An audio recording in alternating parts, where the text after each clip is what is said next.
5 years in a row, and last year it happened to be the diss was toward me by Jay, and he was all high and mighty. Right. Then I dropped the ether Napalm Bomb, and the whole crew is running like roaches, and now you got this station over there crying because he lost. Unanimous decision, he lost. And they played his records like he was dead, like it was a Jay-Z memorial. I'm energized, women lie, on God, numbers don't. Started talking about moves, that's right, when she got close. It's Young, the one who do it. Numbers don't lie, that's the movement. Now let's get to it. We got a lot of Jay-Z hypocrisy. Why is Hov rewriting the Nas beef history? Is it to silence Kendrick versus Drake? Now I came across a clip by No Filter Morning Show with Marcus Lewis, so we gonna respond to that. Shout out to the brother, shout out to the page, make sure you follow him. Boss lasts a little bit, that's it. But it never got personal. It never got to a point where I'm trying to destroy your life. It never got personal? Does this man know what he's talking about? Like, he don't know what he's talking about. I see he don't know what he's talking about. Go back and listen to them songs, man. Go back and listen to them records. And then remember that each one of their teams was beefing with each other too. Remember that. You know what I mean? Rockefeller, you had some of Dipset members, Jim Jones talking about smacking off Nas's Koofy. It didn't get personal.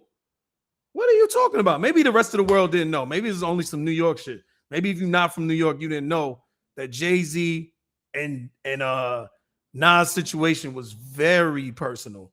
Then there was a whole situation with Nas's baby mother. She came out and did an interview. Like, what was not personal about that? What's not personal about it? And he mentioned, I think he mentioned AI. He mentioned Allen Iverson on the song too. I don't know what y'all talking about that it wasn't personal. Y'all must not know y'all history, or y'all wasn't around, or y'all wasn't into it like that. I destroyed my life. Because what I think was, it was rapping between Kendrick and Drake. Everybody else made it personal. Yeah, yo, if you see this video, brother, hit me up, man. I'll put you on. I'll tell you everything that was happening. I'll tell you the whole scheme. I can have you talk to some people that was around too. You know what I mean? But yeah, it definitely was personal. That was one of Jay-Z's worst moments. And he even said it on lyrics.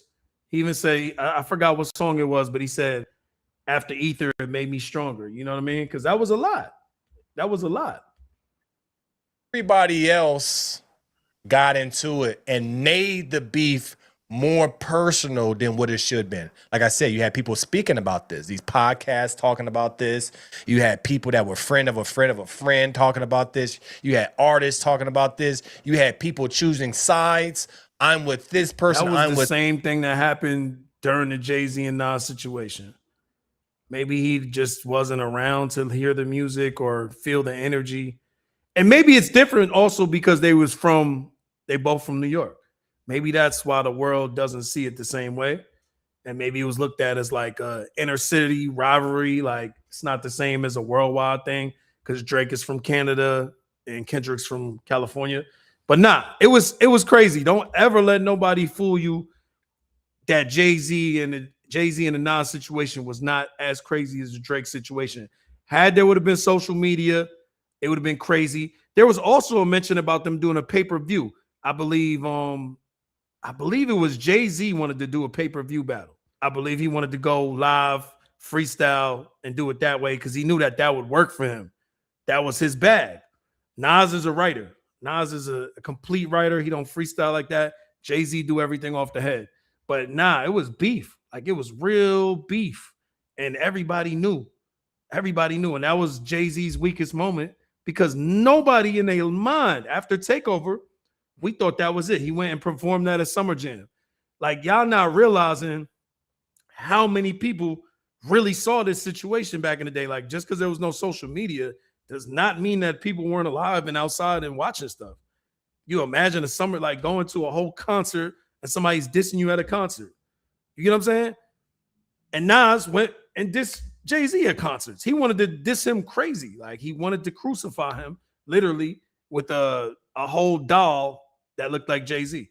And that's why he got banned from a lot of things. He got blackballed from a lot of things. Nas had fallen outs with so many rappers. He was starting to call rappers whack. He was just calling the whole industry out. I was told and begged to do the Summer Jam. I was begged to come to Hot 97 because I had a hot new record that nobody wanted to support except for the streets. And it was told to come there and save Angie Martinez's job. And I was told to come there and help the ratings at Hot 97 by Flex, you know, and the rest of the crew over there. But I'm here to let my people know. You know what I'm saying? All my hip hop community people know that I was dissed this morning by Hot 97 and told that what I couldn't do on the show, which is really outrageous and really shows that the wrong people are in power. You know, his hip hop thing comes from the streets. We need our freedom. If y'all ain't gonna go for this fight for y'all freedom, y'all gonna be like them sucker artists that just go up to the radio station and kiss ASS just to get some airtime or just suck Flex or suck Clue and them trying to get on their best side so they can play your record. Come on, man. Take hip-hop back into your own hands, man. Throw a party in the streets for free. You know, make it safe, man. Hire the Nation of Islam or somebody to protect it. It's time that we take it back into our hands because when it's being held in bondage and slavery, it's really a big smack in the face to hip-hop and all the people who love it, man. You know what I'm saying? You're going to tell Nas, me, myself, what I cannot do on a Summer Jam stage when it's been done. The same acts have been done. 4 or 5 years in a row. 4 or 5 years in a row. And last year it happened to be the diss was toward me by Jay. And he was all high and mighty. Right. Then I dropped the ether Napalm Bomb and the whole crew was running like roaches. And now you got this station over there crying because he lost. Unanimous decision, he lost. And, they played his records like he was dead, like it was a Jay-Z memorial. You know, not saying he was. Don't get me wrong, y'all. Not wishing that on any man. And that's my brother, but I'm saying. You're just looking for a fair play. A fair play. And it's really out of hand, y'all. I'm not going for it. It's not going to happen. And it's just a perfect opportunity. You have the alternative to choose any radio station you want to choose.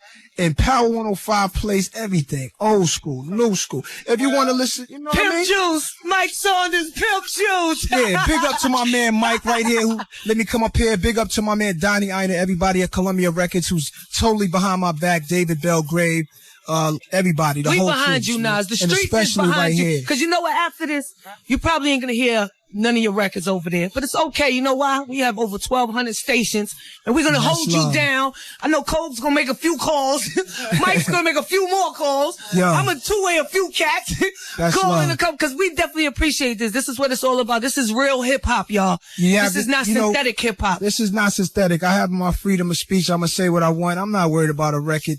I turn on that station. I hear people, rappers on there, talking about their record sales and all. I mean, that's played their rims on a truck. I mean, what does that have to do with our community? What does that have to do with anything real? Let the rappers talk about it on their records. I don't want to hear about rims on a truck. I don't want to hear the radio disc jockey making records. That's terrible. I want to hear true hip hop music, man. No, for real, man. I mean, you know, this is real, true. man. That's why you guys got to realize, I ate it. They had a takeover show, and that was the song, ladies and gentlemen, the whack record Jay had trying to come at me. They named the whole show on that station a takeover, and I ate that. They didn't worry about my feelings. They didn't worry about my feelings when he made a record dissing my daughter's mother with derogatory things about women. And Jay just making records about how much he hates women, which is really makes me curious. You know what I'm saying? And I'm sitting here and they just support that and support everything he does. But when Nas, Godson, answers him back, they team up with the evil. See, it's a whole evil empire funded by a bunch of other evil empires, Def Jam, one of them, that's giving them money to play all their artists' records. Meanwhile, the struggling artists have to try to recreate records that sound like Jay, and they're destroying themselves. They don't, if you listen to 90% of the rappers, they're not even creative. Pick up a Stillmatic album. Listen to the song Rewind. Listen to the song What Goes Around Comes Around. You know what I'm saying? Listen to one mic. Listen to one mic, my people. You know what I'm saying? Let's get real and be creative. I buy these people albums. You know what I'm saying? And they ain't talking about nothing from Cam to everybody. I mean, I like Cam and everything. He's a good lyricist, but the album's whack, man. You know what I'm saying? Y'all brothers got to start rapping about something that's real, man. You know what I'm saying? My about man, life, Larry, man. Again, I believe it's just like we saw with Kendrick, except Kendrick had a stronger following, a very very strong following at the time that he went at I was about to say he went at Jay-Z. At the time he went at Drake. And I do believe partly that Kendrick probably learned from the Nas and Drake situation and realized like, yo, I got to be prepared and have every angle covered when I get into this situation. I think he respected Drake as an opponent and he broke him down. And that was over, I want to say that was over like 10 years. They was beefing back and forth. This person, instead of just enjoying the battle, right? Battling and going back and forth has a huge role in hip hop. But how long it lasted, it's never been seen. Biggie and Tupac lasted this long, right? But Kendrick did really well. He had a hell of a year, right? But as we look, I think that was also a misstep to say that Biggie and Tupac beef didn't last that long, especially when both of them lost their lives in the situation, man. It didn't last that long because they both passed away. Who's to say what would have happened if they would have been alive? And well, now I don't wish that on nobody. And that's the beautiful thing about it. That's why I'm like, we're still talking about this situation because they're alive. Because they're alive. Now, if one of them would have passed away, the energy would have been completely different as it was with Biggie and Tupac.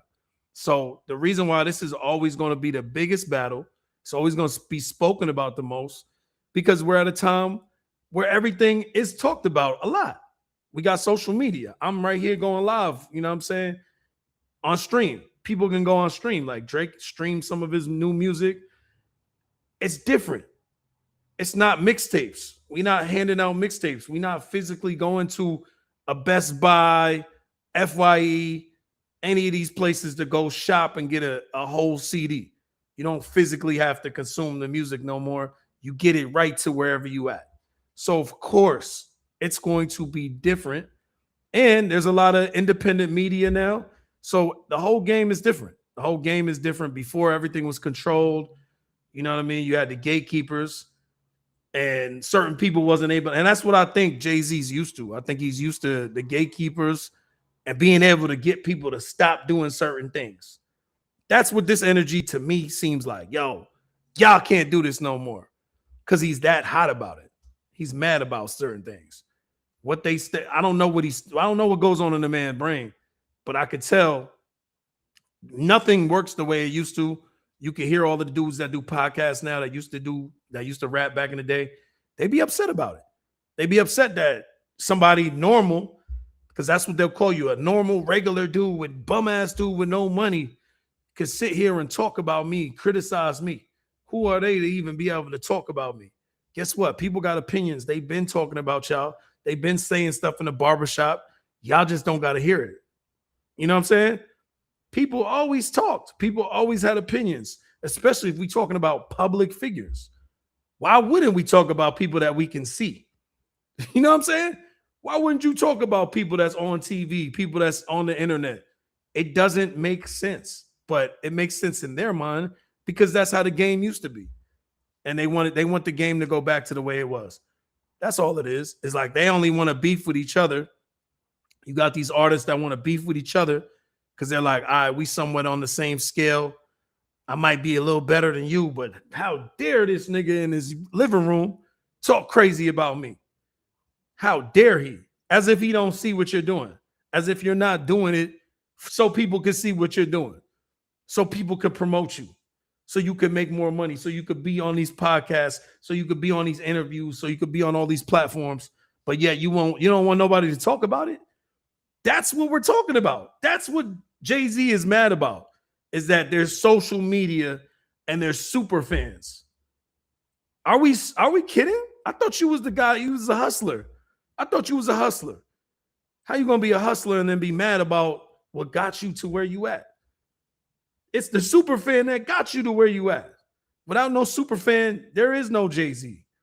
So I don't understand, there's these stands. You got him too. Maybe he's unaware. Maybe he's so out of touch. He's so far away from the internet. He don't got no social media and nothing. People be fighting for Jay-Z. No matter what it is, there's people that's 100%, 1,000% on his side. even when he's wrong. So I don't understand this at all. I don't get it. At it though, like people are still saying, "Oh, this song, this song, this song." A lot of people are keeping it alive, but they're keeping it alive with negative comments, talking about Drake's baby mama, talking about his kid, talking about this and this. People are saying everybody has their idea. Everybody's talking about a lot of things, and they're making it more personal instead of just talking about the raps. What we see. Social media is a good and bad thing. Remember, they're not just talking about the raps. I'm sorry, when it comes to battle rap, when it comes to people beefing, you think it's going to be polite stuff? I'm confused. Like maybe y'all never really seen a battle before. Maybe y'all never seen that live. I've been in battles before live. It's hard to not punch a person in the face when I'm standing in front of you and you saying the worst things that you could think of. And then I'm doing the same to you. We just going back and forth to see who can really antagonize the person the worst. Guess what happens if you punch somebody in the face in a battle? You lose. You lose. But it is negative. I ain't gonna lie to you. Like, it is negative, but there's a talent to that. There's a skill to that. Is boxing positive? Is punching somebody in the face? You know what I mean? When you get in there, you get in the ring, and you got to go beat your opponent to a pulp. Is that positive? It's a sport. What are we talking about? We're trying to change the narrative around something that is what it is. It's a sport. It's what people choose to do. If you choose to do something, I'm not going to feel sorry for you and be like, all right, we got to change the rules. We got to do this differently now because we went way too far. As if that man didn't know what he was doing when he got in there. And that's the problem I have with Drake is that you know about the culture. You know what could happen. You've seen it happen before. It's even happened with you with other opponents before. Pusha T, Meek Mill. But now, all of a sudden, this one's too far. This one's too far.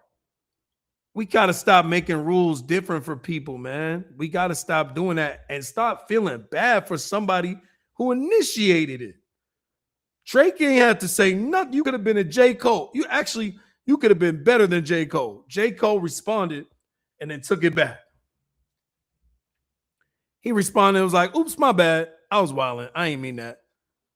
And look at everybody fucks with J. Cole. Everybody's like, yeah, J. Cole, he's a great guy. He's a good guy. He's really smart. He thinks he's Drake could have did that. His ego couldn't get him to do that. His ego was like, who does this little guy, Kendrick, think this guy is short? How dare he talk about me? Does he know who I am and how many Billboard chart songs I have? Does he understand how much money I'm making? I don't think he understands it. And he went crazy. He went crazy. He thought he went crazy. He had the DJ Clue on there. Well, no, my bad. He had the Who Kid. He had DJ Who Kid. If y'all know, that's 50 Cent's old DJ. And he was saying he was 50 Cent. He was acting like he was bullying. Didn't go his way. He pulled out the AI stop. He went and got the AI and he thought that he was going to take Tupac, Snoop, go. If y'all heard the song in the intro, I don't tell many people this. That's my track, actually. I'm a songwriter, ghostwriter, artist, all of that. I go by the name of youngniss. Make sure y'all go look for that. If you're interested, it's called Different Vibe. It's on all platforms now as well. Men lie. Women lie. Numbers don't lie. Make sure y'all go get y'all NDL hoodie, man. Get all y'all NDL apparel. I'm going to drop the link. Y'all see the joint right here. We got the good maroon joint. You see the established 2014 for y'all that know. Numbers don't lie.